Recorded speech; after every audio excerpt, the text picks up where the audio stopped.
Bonjour et bienvenue dans Bonjour chez vous. Aujourd'hui, on va voir qui est le big boss au travail. C'est qui ton patron? C'est qui le chef? Je vous rassure, on ne va pas citer de nom de grands entrepreneurs. Il y a un chef au-dessus de tous les chefs, au-dessus de tous les patrons. C'est Jésus-Christ. Mais on va voir comment ça va se manifester au quotidien. Et aujourd'hui, je suis avec Aurélie et notre invité de la semaine, Chris Ndikumana. Bonjour à tous les deux. Ça va bien, Chris? Ça va très bien. Merci encore d'être avec nous. Vraiment. Toujours un plaisir. Hier, tu nous as bénis et ça m'a tellement encouragée d'entendre parler du témoignage de cette manière-là. Je me dis, plus personne ne s'empêchera de témoigner après avoir entendu ça. C'est pas possible. Si vous n'avez pas écouté l'émission d'hier, allez l'écouter. Je vous rappelle qu'on est en replay. Toutes nos émissions sont accessibles sur notre chaîne YouTube EMCI TV. Et si ce n'est pas déjà fait, abonnez-vous. Lorsque vous vous abonnez, ça vous permet de recevoir toutes les informations, toutes les nouveautés qui sortent sur la chaîne et je peux vous dire qu'on en a beaucoup. Alors Chris, aujourd'hui tu vas être notre coach. Hier tu étais expert, aujourd'hui tu es coach. Tu vas nous dire comment recevoir une promotion au travail. Oui, en fait je peux résumer en une phrase ce que je veux dire. Je veux dire que, en fait, qui est le vrai chef? Ton patron n'est pas ton patron. Ton patron n'est pas ton patron. J'aimerais le dire à Michael. Ça va amener de la confusion. Heureusement que tu l'as développé. Ton patron n'est pas ton patron. Donc, on va voir le vrai patron. En fait, ton patron, oui, c'est ton patron aux yeux des hommes. Mais en réalité, ce n'est pas ton vrai patron. Et quand les gens vont comprendre ça, alors ils vont beaucoup s'intéresser au vrai patron. Tout à fait. Voilà. Tout à fait. Excellent. On a hâte de t'entendre tout à l'heure. En tout cas, Aurélie, on commence avec toi, avec notre pensée du jour.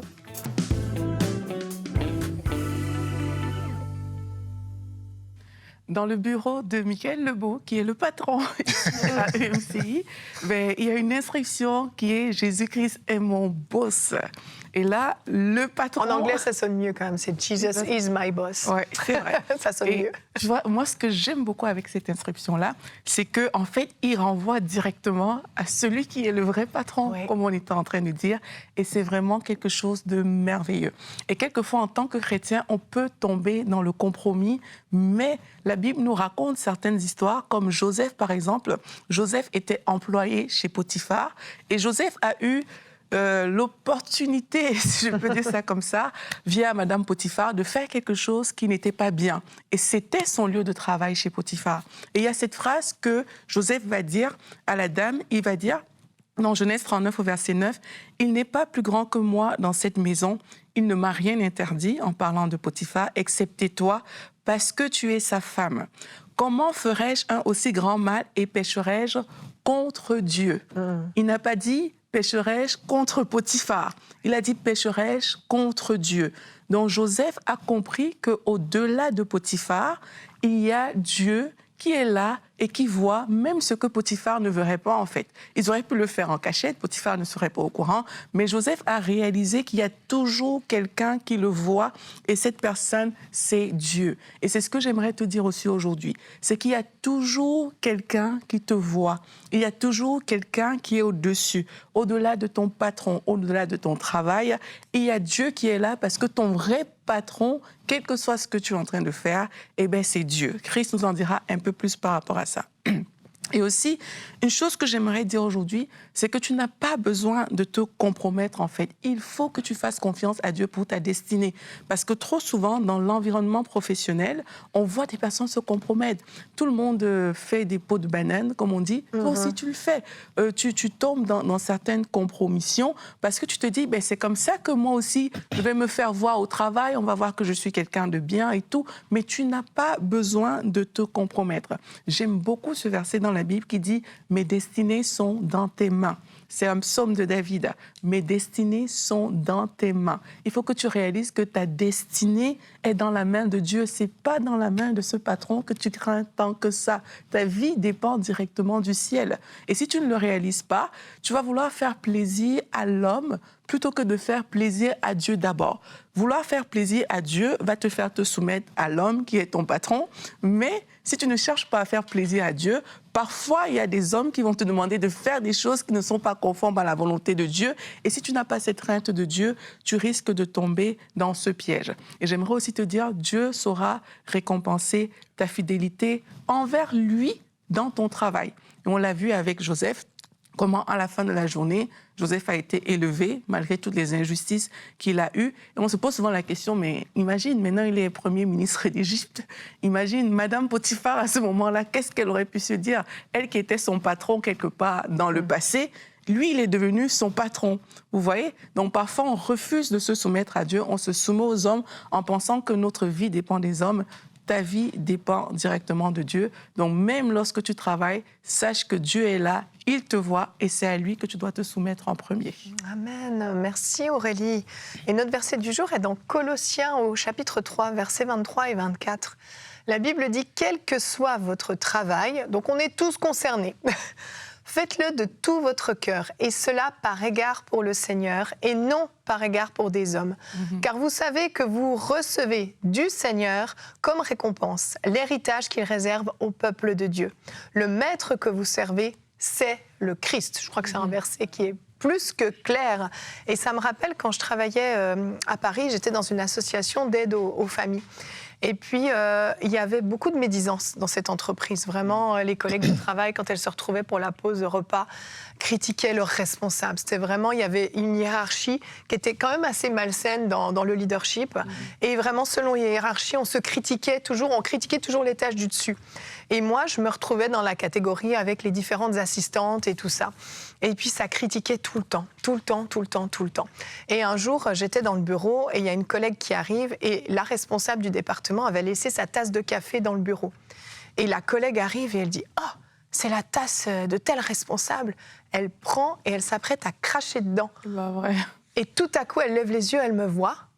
Elle repose la tête. « Ah non, comme t'es là, Evelyne, je ne vais pas faire ça ». Et ça m'a envoyé un message incroyable. Déjà, j'étais choquée qu'on en arrive là, parce que j'ai jamais eu l'idée de cracher dans une tasse. Pour moi, c'est un niveau, déjà, ça me dépassait. Mais parce que j'étais là, elle a refusé de le faire. Pourquoi ? Parce qu'elle avait vu que j'entrais pas dans ces histoires de médisance, que je pense que régulièrement, je me souviens même pas de comment je me comportais, mais je sais que j'aimais pas ça. Certainement, je devais changer de sujet de conversation, leur dire « Ah les filles, vous pouvez pas dire ça », puis j'essayais de parler de choses. Je sais que je leur ai jamais fait la morale, en tout cas. Mais quoi qu'il en soit, parce que j'étais là, elle a pas osé faire ce qu'elle avait prévu. Et ça envoie tout un message. Je me dis, dans ton travail, est-ce que tes collègues peuvent dire la même chose de toi ? Est-ce que dans ton travail, il y a des moments où, parce que tu es là, les collègues ne se permettront pas de voler dans la caisse ? Parce que tu es là, les gens ne se permettront pas de faire certaines choses. En fait, il faut vraiment te poser la question, qu'est-ce que tu envoies comme image ? Et quel est le message que tu transmets, ne serait-ce que par ton attitude ? Parce que des fois, on fait la morale. Hein. Des fois, on est moralisateur avec nos collègues et on est fatigant et on les tape avec la Bible alors qu'ils ne sont même pas chrétiens. Mais nous-mêmes, en fait, on envoie déjà tout un message. Wow. Et aussi une chose, il y a une anecdote comme ça, où justement il y avait un monsieur dans une entreprise. Et dans cette entreprise-là, on avait demandé de faire quelque chose qui n'est pas correct. Et puis lui, bien sûr, à cause de ses convictions, il s'est tenu. Il a dit que moi, je ne le ferais pas, en fait. Et il ne savait pas que c'était un test. Oh. C'était un test du patron qui voulait voir jusqu'où les personnes sont prêtes à aller lorsqu'on leur propose des choses alléchantes par rapport à l'entreprise. Et lui, il a tenu ferme. Tu vois, j'aime cette anecdote-là parce que quelquefois, il y a des personnes, le patron va te dire, et parce que ça venait de lui, ça venait du patron. C'est le patron qui a demandé de faire la chose qui n'était pas correcte. Le patron va te dire, dis que je ne suis pas là. Mais tu le vois, il est là. Tu vois. Et il te dit de dire ça au téléphone. Et plusieurs personnes vont juste prendre le téléphone et dire, ah il n'est pas là. Pourtant, il est là. Et ça a l'air banal. Mais tu viens de compromettre ton témoignage. Et dans l'histoire que j'étais en train de raconter, mais puisque le monsieur a tenu sur la vérité, en fait, le patron cherchait quelqu'un à qui il pouvait faire confiance. Et il a vu en cet homme un homme de confiance. Que même si une autorité vient lui dire de faire quelque chose qui n'est pas bon, cet homme peut se tenir devant cette autorité-là et dire « je suis désolé, je ne ferai pas ça ». Un peu comme tu peux te tenir devant ton patron et lui dire « mais je suis désolé, en fait, je dirais que vous n'êtes pas disponible ». Tu vois, en fait, Dans les deux cas, il ne répondra pas. Mais là, au moins, il n'est pas disponible pour répondre vu qu'il ne veut pas le faire. Tu vois. Mais au moins, là, tu auras dit la vérité par rapport à la situation. Et quelquefois, tellement on n'est pas conscient de qui on sert, qu'on pense qu'on sert la personne en face de nous. Et c'est ça qui fait que même lorsque cette personne se comporte mal vis-à-vis de nous, on a des réactions qui ne sont pas des réactions bibliques, qui ne sont pas des réactions chrétiennes, parce que tu te comportes mal, moi je vais aussi peut-être t'engueuler, je vais te répondre et tout. Ou alors je vais mal travailler parce que il se prend pour qui et tout, je fais mes tâches n'importe comment. Mais si tu réalises que, mais en fait, au-delà de cette personne et à Dieu, c'est différent. Et moi, j'encourage les gens à prier pour leur travail. D'ailleurs, beaucoup de chrétiens, parfois, prient pour avoir un travail. Et le Seigneur te bénit. Il ouvre une porte, mais là, tu te compromets. C'est comme si tu as oublié que, en fait, j'avais prié Dieu. C'est Dieu qui m'a donné ce travail. Voilà. Ça veut dire que c'est Dieu qui m'a mis dans cette entreprise. Et parce qu'il m'a mis dans cette entreprise, c'est à lui que je dois rendre des comptes. Et même si quelque chose ne se passe pas bien au sein de l'entreprise, c'est aussi vers lui que je vais aller pour dire, mais là, tu m'as ouvert cette porte. Oui. Il y a quelque chose qui ne se passe pas bien. Ici, je vois ci, je vois ça. Toi, qu'est-ce qu'on fait par rapport à ça? C'est vers lui qu'on doit se tourner pour avoir la bonne attitude à avoir, en fait. Et parfois, on brûle ces étapes. On oublie qu'on avait prié. On oublie que c'est Dieu qui a répondu finalement à notre prière. On se retrouve en train de se compromettre pour un homme qui est devenu notre patron. On oublie que la personne qui te l'a donné, mais c'est celui qui est plus grand que cet homme-là. En fait. Voilà, c'est pour ça que je corrige un peu quand j'ai dit ton patron n'est pas ton patron. En fait, il fallait dire ton vrai patron n'est pas ton patron. Ton vrai patron n'est pas ton patron. C'est-à-dire que ton patron, oui, c'est le patron qui t'a engagé, mais ce n'est pas lui en fait. Le vrai. C'est ça qu'il faut qu'on comprenne. Le but de cette émission, c'est que les gens comprennent qui est le vrai patron. Tout à fait. Et c'est pas pour autant qu'on va se rebeller contre notre patron dans l'entreprise et tout refuser, mais c'est cette notion de compromis, en fait. Si ce qu'elle vient de dire, il te demande de mentir, parfois, je ne sais pas si ça se passe ici, mais en Afrique, parfois, il faut coucher avec le patron pour avoir le travail, le contrat. Oui. Donc, alors, si la parole de Dieu nous demande ce que tu as lu, je vais même revenir sur ce verset, il faut obéir. Parce que toute autorité vient de Dieu. Amen. Et il faut obéir à ton chef, ton patron, mais tu obéis en toutes choses conformément à la parole de Dieu. Amen. À partir du moment où il te demande des choses qui sont contraires à la parole de Dieu, tu n'es pas un esclave ou une esclave. Parce que ici, on parlait des esclaves. Mais si tu n'es pas esclave, tu démissionnes. Exact. Tu abandonnes. Moi, je dis ça aux chrétiens. Pourquoi est-ce que tu... En fait, il vient se plaindre des mauvaises choses que le patron lui demande de faire. Il fait ça. Est-ce que tu es obligé de rester? C'est ça. Mais comment est-ce que je vais vivre? Alors, là, c'est autre chose. Parce que, bon, je ne vais pas utiliser le mot qui choque. Comme prostitution, mais une prostituée, elle fait ce qu'elle n'aime pas pour l'argent. Pour l'argent, non, je suis d'accord, je suis vraiment d'accord. Ça peut choquer certains, mais quand tu forces de faire des choses qui sont contraires à la parole de Dieu, alors que tu es chrétien, à cause de l'argent, tu n'es pas très différent d'une prostituée. Je suis d'accord. Parce que tu fais ça juste pour l'argent. Exactement. Donc, si tu crois en Dieu, tu dis, ça dérange ta conscience, tu démissionnes. Vraiment. Je crois que les chrétiens, on a des fois trop fait on compartimente notre vie. Il y a à l'église, alors là, c'est Amen, Alléluia, la parole de Dieu, on dit Amen à tout. On arrive à la maison, déjà là, il y a des choses un petit peu bizarres, tout à coup, qu'on tolère, qu'on ne se permettrait jamais de faire à l'église. Et après, on compartimente encore au travail. C'est comme si tout à coup, tu es une autre personne au travail. Comme si tout à coup, tu es à peine chrétien. Tes valeurs, tu es capable de les mettre à la poubelle, juste pour faire plaisir à ton responsable ou même pour être apprécié de tes collègues, parce que des fois, c'est la pression des collègues. Tu as envie d'être aimé, tu as envie d'être accepté et tu acceptes du compromis. Non. Si tu te comportes comme ça à l'église, comporte-toi comme ça à la maison et au travail. Il ne faut pas avoir des dédoublements de personnalité. Et on va voir maintenant avec toi, Chris, ce qui intéresse tout le monde, parce qu'au fond, le travail, c'est aussi une histoire d'argent, même si ce n'est pas que ça. Et on veut savoir comment avoir des promotions au travail dans la rubrique Conseil du coach.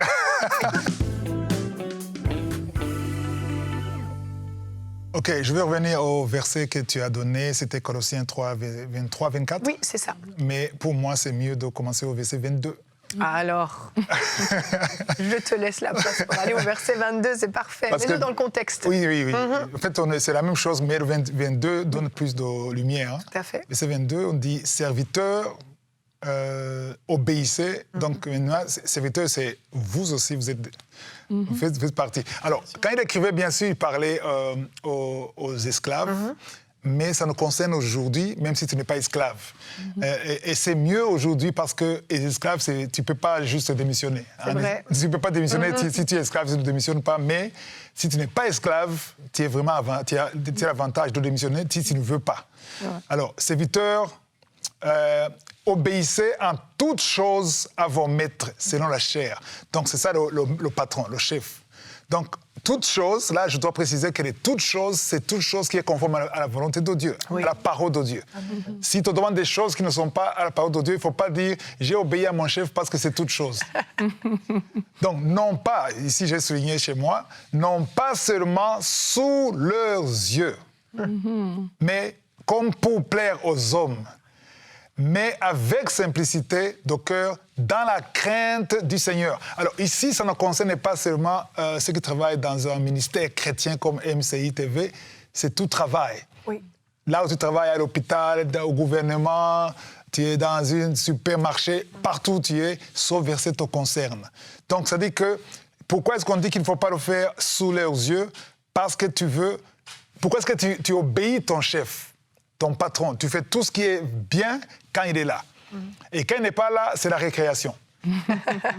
tu abuses la machine, le téléphone, l'essence, les choses, tu blagues, parfois tu sors même avant l'heure parce qu'il n'est pas là. Et souvent tu es sur Instagram, YouTube, mais quand le patron est là, concentré. Tu poses même des questions, pourquoi? Tu veux impressionner ton patron parce que s'il est content de toi, tu auras la promotion. Tu seras favorisé. Donc, on cherche la faveur du chef. Alors, ceux qui font ça, ils ne connaissent pas la vérité spirituelle qu'on va découvrir. On va découvrir ici que le vrai patron, ce n'est pas lui. Parce qu'on dit, il ne faut pas le faire sous leurs yeux, comme pour plaire aux hommes. Verset 23, alors, tout ce que vous faites, faites-le de bon cœur, comme pour le Seigneur. Donc, il y a un patron qui est là, qui t'a donné des choses à faire. Bien sûr, il faut le faire, mais tu le fais comme pour le Seigneur. Cela ne veut pas dire qu'il ne faut pas obéir à ton patron. Parce que si tu n'obéis pas à ton patron, il va te chasser, il va te virer. C'est vrai? Oui, parce que... Pourquoi est-ce qu'il va te virer? Parce qu'il a l'autorité que Dieu lui a donnée. Dieu lui a donné l'autorité de te virer ou de te donner la promotion. Alors, comme pour le Seigneur et non pour des hommes. Alors, ici, Paul insiste, si tu fais ça pour des hommes, alors tu vas être découragé. Pourquoi? Tu vas te dire, à quoi bon de faire ça alors qu'il n'est pas reconnaissant? Il ne voit pas ce que je fais, il est injuste, il est ceci, il est cela. Pourquoi tu dis ça? Parce que tu as gardé tes yeux sur un homme de chair et de sang. Mais non pas comme les hommes, pour les hommes, mais pour le Seigneur. Sachant que vous recevrez, ça c'est la partie la plus forte, sachant que vous recevrez du Seigneur, pas de l'homme. L'héritage pour récompense. Récompense, ça veut dire quoi? Promotion. Donc, la promotion ne vient pas de ton patron. Oui, c'est le patron qui va signer. C'est le patron qui sera content. C'est le patron qui va te donner la promotion. Est-ce que tu sais que tu peux être correct et juste faire tout ce qu'il faut, mais il ne te donne pas la promotion? C'est vrai, bien sûr. Et tu te dis, il est dur, il est méchant. Il n'est pas méchant. C'est pas lui. C'est pas lui.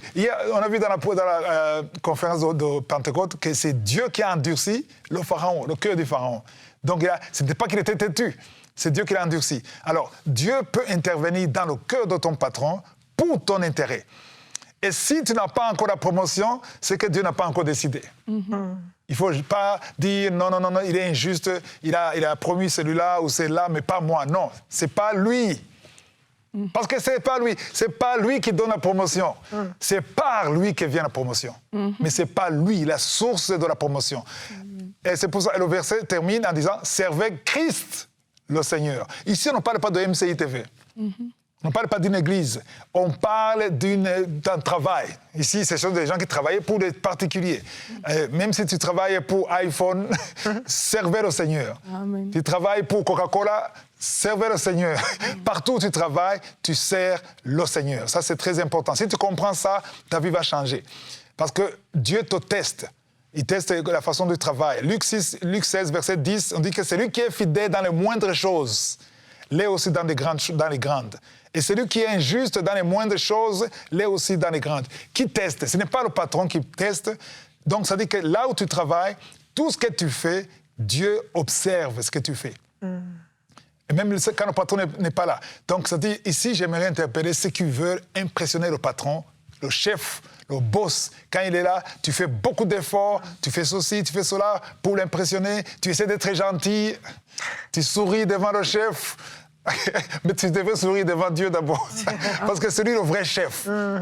Et quand tu triches, Dieu déteste la tricherie, Dieu déteste quand tu n'es pas juste. Par exemple, dans Proverbes chapitre 11, le premier verset, il est dit « La balance fausse est en horreur à l'Éternel, mais le poids juste lui est agréable. » Pourquoi est-ce que Dieu s'intéresse aux balances? tu es dans un coin au marché, tu as ta balance, tu vends le riz, et tu crois que Dieu ne s'intéresse pas à ça. Oui. Les gens croient que Dieu s'intéresse à MCI, c'est bon. Non, si ta balance est truquée, Dieu le voit. Tu triques pour que quand c'est 50 kilos, tu montres que c'est 30. Et tu es content parce que tu gagnes les 20 kilos. Oui. Et c'est vrai, tu auras l'argent. Est-ce qu'il est content? Non. Et tôt ou tard, il y aura des conséquences. Amen. Voilà, donc il faut faire attention. Ici, on parle de la balance parce que c'est à l'époque de Proverbes. Mais aujourd'hui, tout ce que tu fais quand tu triches la facture, tu triches, tu fais des choses pour juste l'argent. En fait, tout ce que tu fais pour l'argent, Dieu, et c'est en horreur. Ça, c'est un mot fort. C'est pas moi qui le dis, hein. C'est ce qui c'est écrit. C'est en horreur à l'Éternel. Mais le poids juste. Donc Dieu veut que tu sois fidèle, que tu sois honnête, et surtout ne sois pas honnête. Quelqu'un qui a compris ça, en fait, je fais ça dans Kangoka les jeudis. Il y a une partie, la première partie que j'appelle changement de mentalité. Et je reçois beaucoup de témoignages, des gens qui disent ma vie a changé. Depuis que j'écoute ça, je suis honnête au travail. Même quand le patron n'est pas là, même quand il est en voyage. Même quand il est en voyage, je ne peux pas tricher. Quand je veux tricher, quelqu'un m'a dit, quand je veux tricher, c'est comme s'il y a des caméras cachées. Oui, c'est ta conscience. Du ciel. Du ciel, mais oui. Moi, je vous dis, dans toute entreprise, s'il y avait des caméras, même pas cachées, des caméras, hein, dans chaque bureau, et tu sais que le patron, là, il a les écrans, qu'est-ce qu'ils seront sérieux? Il y a des choses qui tout le monde sera sérieux. ne permettraient pas de faire, mais bien sûr. Et notre Dieu est un Dieu jaloux. Oui. Parce qu'il est jaloux quand il voit que tu respectes vraiment ton chef dans la chair. Et tu fais tout ce qu'il faut quand le chef dans la chair est là, mais tu es injuste quand il n'est pas là. Donc, ça veut dire que, quelque part, je me dis que ceux qui font ça, c'est un manque de foi. Parce qu'ils disent, il n'est pas là. Donc, je peux m'amuser, c'est la récréation. Quelqu'un qui craint Dieu. Voilà, le verset qu'on a commencé à dire, le Colossiens 3, verset 24, il a dit, servez Christ le Seigneur. Et aussi dans la crainte de Dieu. Donc, quand tu crains Dieu, tu le fais non pas pour lui, mais pour Dieu. Alors, le dernier verset qui intéresse tout le monde, Psaume 75, versets 7 à 8, qui parle de la promotion. Parce que tout le monde aime la promotion. Même si tu es payé, tu veux la promotion. Bien sûr. Alors, le verset qui montre la promotion, ça peut décevoir certains, mais ça, c'est la vérité biblique. Le verset 6, dans d'autres versions, c'est verset 7, qui dit « Ce n'est ni de l'Orient, ni de l'Occident, ni du désert que vient l'élévation ou la promotion. Donc la promotion ne vient pas d'un décret, d'un dossier, d'une signature d'un patron, non. Mais Dieu juge et c'est lui qui juge. Dieu est celui qui juge. En fait, on croyait que c'est le directeur général qui juge, que c'est le PDG, le CEO qui juge. En fait, le PDG, le directeur, c'est pas lui qui juge, lui, il exécute. Il exécute. Parce que quand Dieu est content de toi, il va pousser à ton chef de te donner la promotion. Et parfois, il fait pousser à ton chef, là, il faut bien me comprendre, à te virer, alors que tu es correct. Et quand il fait ça, le chef te pousse vers la promotion. J'ai entendu beaucoup de témoignages. On a menti, on a fomenté des choses pour me virer. Et quand j'ai été viré, j'ai eu la promotion. Maintenant, j'ai un meilleur emploi. Et il fallait d'abord quitter ce travail pour être promu. Donc la promotion, le verset 7 dit, c'est Dieu c'est lui qui juge. Il abaisse l'un, ça c'est très important, je termine ici.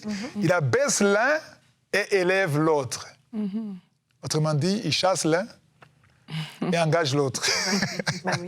Donc, les changements qui arrivent, les virements, quelqu'un qui engage, qui a la promotion, si on t'a chassé, si on t'a promu, ce n'est pas un homme, c'est Dieu. Oui, je ne dis pas qu'il ne faut pas dire merci à ton chef, il faut lui dire merci. Pourquoi? Parce qu'il a obéi. Mais s'il n'obéit pas, Dieu utilisera quelqu'un d'autre. Mais l'important de savoir que tu fais tout pour le Seigneur. C'est lui qui a signé le contrat, ce n'est pas lui qui t'a donné le travail. Le chef a signé le contrat et si ça a marché, c'est parce que Dieu t'a choisi. Il a voulu que tu aies ce travail. Et s'il faut d'abord dire merci, il faut dire merci à Dieu. Parce que le chef, le vrai chef, ton vrai chef n'est pas ton chef. Ton vrai patron n'est pas ton patron. Amen, amen. Merci Chris. Merci beaucoup. Ça m'a rappelé en t'écoutant une petite anecdote qui est très anodine, mais ça peut peut-être parler à quelqu'un. Dans cette même entreprise où j'étais, mes collègues volaient les fournitures de bureau. Dans la réception, il y avait un grand placard et il y avait des fournitures de bureau pour le travail sur place. Mais les gens mettaient dans leur sac à main et ramenaient à la maison. Ça paraît pas grand-chose, hein, un stylo, un crayon, un bloc-notes, etc. Et un jour, on ne remarque même pas ça. Non, on remarque pas, donc ça paraît rien. Un jour, j'avais besoin d'un élastique, juste un élastique pour moi-même. Je devais envoyer un colis ou je sais plus quoi, j'avais besoin d'un élastique. Et je vais dans ces fournitures de bureau et je vois ce paquet d'élastiques et je prends un élastique, mais en moi-même, je me sens mal parce que c'est pas pour le travail que je m'en sers, c'est pour moi-même. Je suis allée acheter un paquet d'élastiques plein et j'ai échangé, j'ai gardé du coup celui qui était entamé et j'ai mis le nouveau paquet parce que j'avais pris un élastique.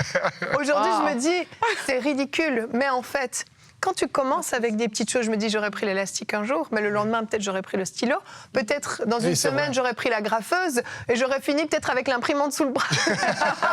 Bon, peut-être pas très discret, mais c'est pour dire que le compromis commence par des petites choses. C'est ça que je veux illustrer. C'est que peut-être tu te dis, c'est pas grand-chose que je fais en réalité, ça change rien pour l'entreprise. Les petites choses, c'est le test. Exactement. Dieu te teste dans les petites choses. Amen. Et Dieu ne peut pas te donner la promotion s'il n'a pas confiance dans les petites choses. Tout à fait. Donc ce petit élastique, c'était important. C'était important et c'est une façon de garder ton cœur, de garder la crainte de Dieu dans ton cœur parce que oui, le vrai patron, c'est Dieu avant toute chose. Merci Chris pour ces rappels hyper importants. Vraiment qu'on puisse mettre en pratique. Il ne faut pas juste dire amen pendant les rubriques. Il faut mettre en pratique, sinon ça ne sert à rien. Et oui, je crois que la promotion va être libérée parce que nous sommes la tête et non la queue. C'est ce que dit la parole de Dieu. Et il y a des promotions qui nous sont réservées, mais malheureusement, on passe à côté à cause de notre mauvaise attitude, à cause qu'on se laisse corrompre, à cause de notre mauvais cœur. Mais le Seigneur aujourd'hui nous a parlé qu'on puisse redresser notre voie. Alors demain, on parle de l'obéissance. Tiens, ça tombe bien, on va obéir à tout ce qui a été partagé hier et aujourd'hui. Obéissance, la clé du succès. Et Chris, dans la rubrique Conseil du coach, tu nous diras comment gérer la pression du public. Tu en sais quelque chose, et ça peut être une grosse occasion de chute dans la vie des ministères, mais même des entrepreneurs, des gens qui sont élevés. Donc on parle d'élévation aujourd'hui, on parle de promotion, mais on va voir comment gérer la pression du public demain. Merci d'avoir été avec nous et bonjour chez vous.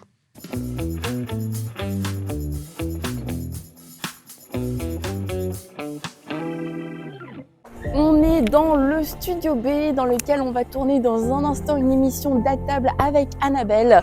Et vous voyez, il y a Paul qui installe les micros, il y a Romain qui va être aussi à la réalisation et qui vont être en régie dans un instant pour pouvoir enregistrer toute l'émission. Et quand vous nous voyez, eh bien, il faut savoir qu'il y a toujours une équipe qui est aussi derrière. Et pour ça, je veux vous remercier la famille des partenaires parce que c'est grâce à vous qu'on peut avoir une équipe compétente, une équipe excellente aussi qui nous permet de produire des contenus de qualité, d'excellence. Tout le monde le dit, waouh, c'est super ce que vous faites. Et c'est grâce à eux qu'on peut le faire et grâce à vous. Alors, si vous voulez aussi devenir partenaire, je vous invite à aller sur emcitv.com/don pour qu'on puisse continuer de produire du contenu de qualité et d'excellence. Bye bye! Dès maintenant, rejoignez la famille des partenaires qui donnent pour voir des vies transformées partout dans la francophonie. Pour faire votre don, rendez-vous sur emcitv.com/don.